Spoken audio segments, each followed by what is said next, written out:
Bonjour à toutes et à tous. Soyez les bienvenus dans ce cours intitulé Virtualisation et Cloud Computing. L'objectif de cette première vidéo est de vous informer du déroulement de ce cours. Mais avant cela, permettez-moi de me présenter. Je suis Amira Warteni, enseignante à l'Institut supérieur des études technologiques de Zarzas. Vous vous entendez parler du cloud computing sans cesse, mais vous vous demandez concrètement ça ressemble à quoi? Eh bien, c'est ce que je propose à découvrir dans ce cours. Quelle est la public cible?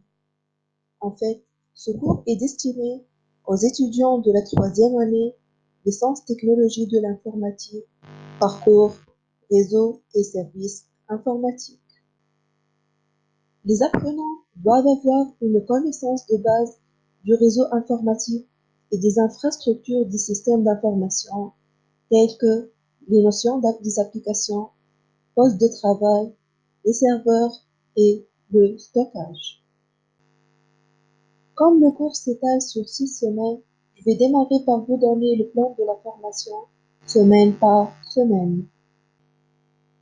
Durant la première semaine, on va voir en détail les différents concepts de la virtualisation lourde, tels que sa définition, ses types, ses avantages et les différents types des hyperviseurs. La deuxième semaine sera consacrée à étudier la virtualisation légère ou la containerisation, son principe, ses types et les différents outils.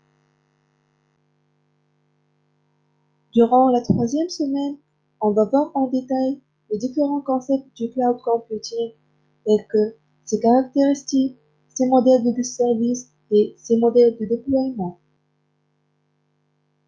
Durant la quatrième semaine, on continue à présenter de nouveaux concepts de cloud computing tels que les différents acteurs et les différentes solutions dans le marché.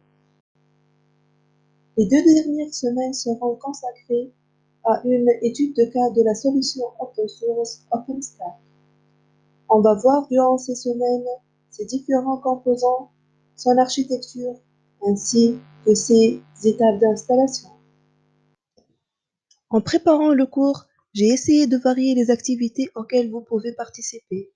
Vous aurez l'occasion de visionner des vidéos, de participer à des forums de discussion, de répondre à des quiz, de créer une carte mentale ou un mini-projet. Alors, si ça vous intéresse, inscrivez-vous à ce cours et rendez-vous au premier chapitre.